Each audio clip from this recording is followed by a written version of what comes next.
Malaysian visa এবং immigration সংক্রান্ত প্রশ্ন নিয়ে সবথেকে বেশি আমার কাছে প্রশ্ন আসে। বিভিন্ন মানুষ বিভিন্ন রকম প্রশ্ন করেন, তবে বর্তমানে যে বিষয়টি দেখা যাচ্ছে যে এই সময়ে এসে প্রচুর পরিমাণে মালয়েশিয়ান এয়ারপোর্ট থেকে ডিপোর্ট করছে, অথবা কখনো কখনো আমাদের বাংলাদেশের ঢাকা এয়ারপোর্ট থেকেও কিন্তু অফলোড করে দিচ্ছে, বা অফলোডের জন্য একটি জিডি সিরিয়াল নাম্বার লিখে এয়ারপোর্ট থেকেই ফেরত পাঠিয়ে দিচ্ছে। তো আসলে এটা কেন হচ্ছে এবং এটার যদি কোনো সমাধান থাকে তাহলে সেই বিষয় নিয়ে আজকে আলোচনা করতে চলে এসেছি। তো চলুন দেরি না করে শুরু করি যে মালয়েশিয়াতে গেলে কেন মানুষ অফলোড হচ্ছে অথবা সেই দেশ থেকে ডিপোর্ট করে বাংলাদেশে ফেরত পাঠিয়ে দিচ্ছে।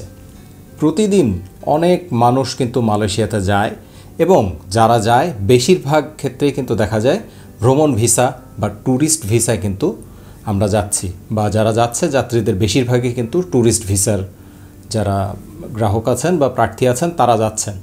এখন এক্ষেত্রে কথা হলো, ট্যুরিস্ট ভিসার জন্য যে সমস্ত নথিপত্র সাথে থাকা প্রয়োজন সে সমস্ত নথিপত্র সাথে থাকে না জন্যই মূলত ট্যুরিস্ট ভিসা কিন্তু রিজেক্ট করে, বা এয়ারপোর্টে যাওয়ার পর এয়ারপোর্ট থেকে ফিরিয়ে দেয়, এবং বাংলাদেশ এয়ারপোর্ট থেকেও কখনো কখনো অফলোড করে।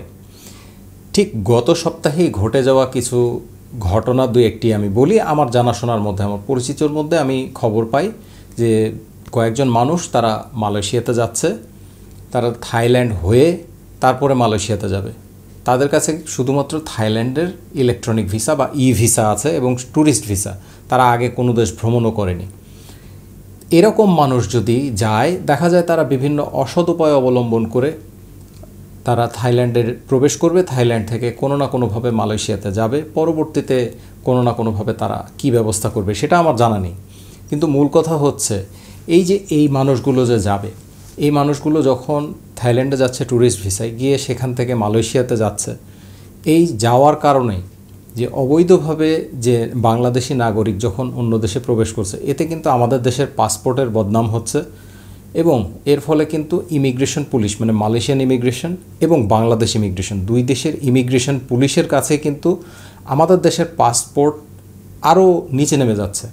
মানে আমাদের দেশের পুলিশ যারা, তারা তো দেখা যায় যে অভিজ্ঞ, তারা ট্রেনিংপ্রাপ্ত।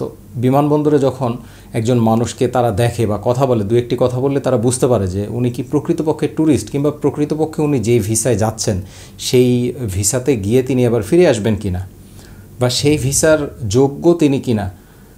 এবং তারপর দেখা যায় তারা বিভিন্ন রকম নথিপত্র চেক করেন। আমাদের দেশের ইমিগ্রেশনের কথা বলছি।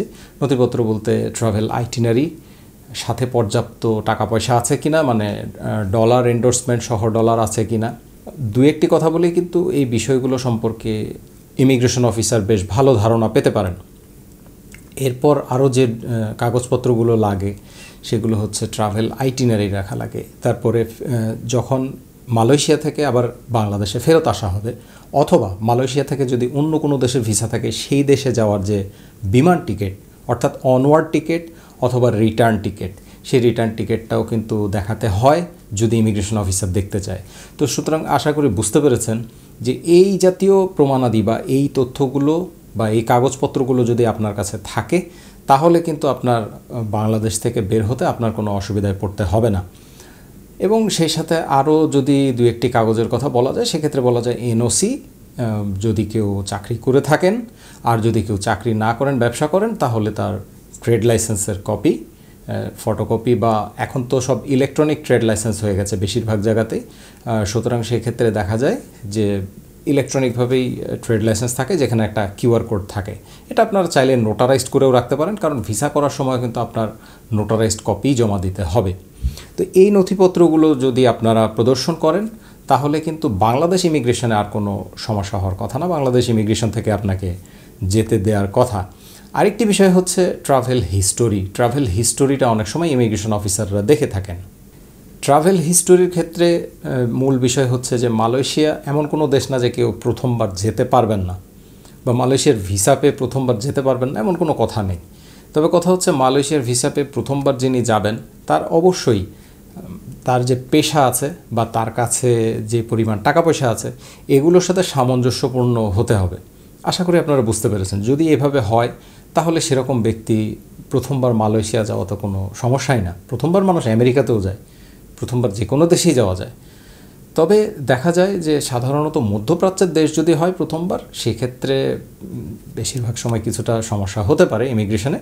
তবে তাছাড়া মালয়েশিয়ার ক্ষেত্রে ইমিগ্রেশনে তেমন কোনো সমস্যা হওয়ার কথা না, যদি আপনার কাছে আমি যে নথিপত্রগুলোর কথা বললাম সেগুলো যদি থাকে। আর মালয়েশিয়াতে যাওয়ার পর মালয়েশিয়ান ইমিগ্রেশন, ওখানে আপনাকে এই একই নথিপত্রগুলোই দিতে হবে, সাথে অতিরিক্তভাবে আপনার যে অ্যারাইভেল কার্ড আছে, অ্যারাইভেল কার্ডটা এখন পূরণ করতে হয়, আগে পূরণ করা লাগতো না। এই অ্যারাইভেল কার্ড আপনাকে পূরণ করে দিতে হবে। এছাড়া আর ইমিগ্রেশন অফিসার সেখানে তেমন কিছুই জিজ্ঞাসা করবে না। মূলত আপনার কাছে জানতে চাইবে রিটার্ন টিকিট, মানে আপনি কতদিন থাকবেন। অনেক সময় তারা পাসপোর্টের মধ্যে যখন সিল দেয়, সিল দিয়ে তারিখ লিখে দেয় যে এত তারিখে উনি আবার দেশে ফেরত যাবেন।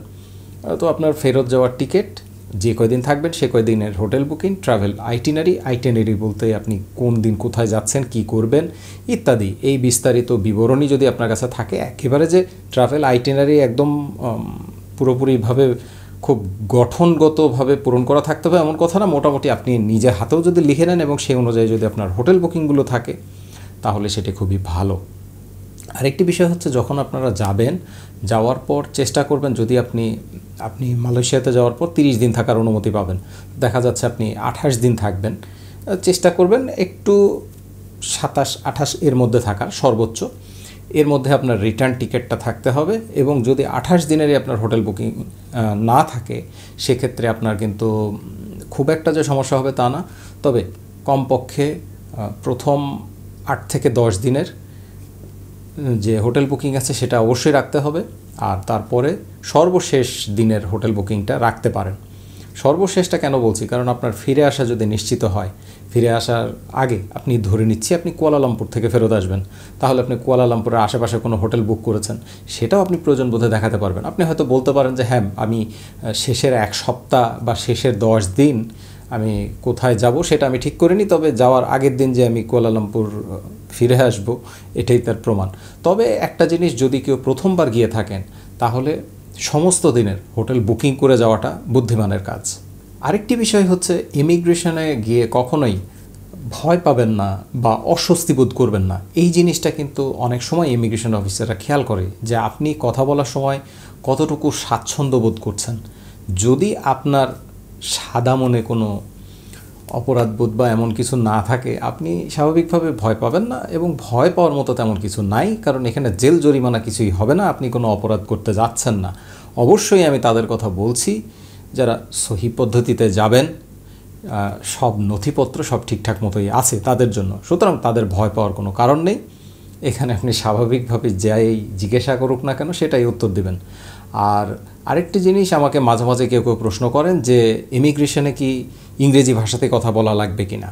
হ্যাঁ, বাংলাদেশের বাইরে আপনি যেই দেশেই যান, যেহেতু ইংরেজি একটি আন্তর্জাতিক ভাষা, সুতরাং আপনাকে ইংরেজি বলা লাগতে পারে বা ইংরেজিই বলতে হবে, এছাড়া আর কোনো উপায় নেই। তবে একটি কথা, মালয়েশিয়াতে যখন যাবেন, যেহেতু মালয়েশিয়ার বিষয়ে কথা বলছি, আমার অভিজ্ঞতা থেকে বলছি, আপনি মূলত তাদের প্রশ্ন শুনে আপনাকে পুরোপুরি যে ইংরেজিতে গুছিয়ে একটি বাক্য বলতে হবে তা না, আপনি কিওয়ার্ড দিয়েও বলতে পারেন। যদি আপনি ইংরেজি না পারেন, কিওয়ার্ড বলতে আমি বোঝাচ্ছি, মনে করুন সে জিজ্ঞেস করলো আপনি কয়দিন থাকবেন, তো আপনি শুধু বললেন 10 days, এতটুকুই, I will stay here for 10 days। এরকম এত বিস্তারিতভাবে না বললেও সেক্ষেত্রে হবে। আপনি কিওয়ার্ডগুলো বলবেন, মানে তার প্রশ্নটা যদি আপনি বুঝতে পারেন, বুঝে তারাও প্রশ্ন করবে খুব সামান্যভাবেই, মানে তারাও খুব বড় বাক্য দিয়ে প্রশ্ন করে না, খুব ছোট ছোট বাক্য দিয়ে প্রশ্ন করে। সুতরাং আপনি সেটা বুঝে সেটার যে মূল যে উত্তরটা হবে সেই উত্তরটাই দেওয়ার চেষ্টা করবেন। আপনার প্রফেশন কি বলবেন, আপনি কি কাজ করেন না করেন সবই বলবেন। আর পেশাগত অবশ্যই ডকুমেন্টগুলো রাখবেন, আর সাথে অবশ্যই আপনার ক্রেডিট কার্ড, ডেবিট কার্ড, যেরকম কার্ডেই এন্ডোর্সমেন্ট করা থাকুক না কেন, যতই কার্ড থাকুক না কেন, সাথে কিন্তু নগদ মুদ্রা রাখবেন। এই নগদ মুদ্রাটা কিন্তু বেশ কিছু জায়গায় লাগে, এবং আমি এই সমসাময়িক সময়ে বেশ কিছু বিমান সংস্থা থেকে কিছু নোটিশ দেখেছি। এই নোটিশগুলো তারা ট্রাভেল এজেন্টদেরকে দেয়, তারা সরাসরি কোনো কাস্টমার বা কোনো প্যাসেঞ্জারকে এরকম কোনো নোটিফিকেশন পাঠায় না।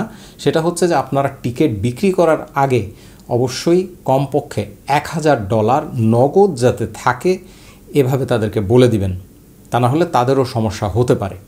তো এই জন্যই বিমান থেকেও দেখা যাচ্ছে অনেক জায়গা থেকে আপনি টিকিট করতে গেলে আপনাকে বলবে যে ন্যূনতম আপনি $1000 সাথে রাখবেন। তাহলে আপনার আর কোনো সমস্যা হবে না। তো এই ছিল আজকের আলোচনা। যদি আপনার এই আলোচনাটি কোনো না কোনো কাজে লেগে থাকে তাহলে অবশ্যই একটা লাইক দিবেন। এতক্ষণ আমার সাথে থাকার জন্য অনেক ধন্যবাদ। পরবর্তীতে দেখা হবে খুব শীঘ্রই, নতুন কোনো বিষয় নিয়ে আলোচনা করতে চলে আসব আপনাদেরই সাথে। সে পর্যন্ত আপনাদের সবার সুস্থতা কামনা করে আজকে এখানে বিদায় নিচ্ছি।